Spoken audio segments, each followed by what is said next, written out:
El Club Ciclista Andalucía Nature ha repasado los resultados de la pasada temporada, así como los retos que se presentan para la actual campaña ante los medios de comunicación que han acudido a la cita. El club ha estado arropado por las autoridades municipales, en un marco perfecto para la ocasión, el carril bici del Llano Amarillo, que utilizan a diario cientos de ciclistas de todas las edades, y la imagen del puerto de fondo, con la Escuela Municipal de Ciclismo, que ha estado también acompañada por varios ciclistas del equipo Élite y Máster.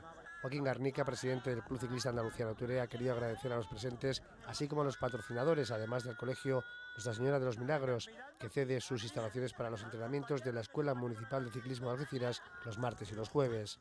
Mención especial también para el cuerpo técnico formado por Laura Ruiz y Juan Luis Romero, junto con Miguel Ángel Moreno. Hoy una efeméride importante para nosotros, pues cumplíamos el 10º aniversario de las escuelas municipales de ciclismo.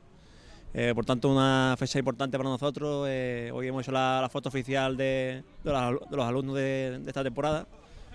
Contamos con aproximadamente unos 40 niños que están dando clases los martes y jueves aquí en Algeciras, y hoy pues hemos hecho la foto oficial, como comentaba, y hemos querido también acompañarle varios corredores del equipo Élite y Máster, mostrando así nuestro apoyo y unión con la base y nuestros futuros compañeros en un futuro, ¿no? Esperamos que muchos de ellos sigan con la bicicleta y pronto los veamos también compitiendo, ¿no?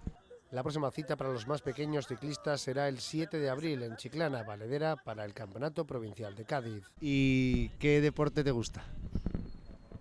La bici. ¿Eres campeón provincial de Cádiz? Sí.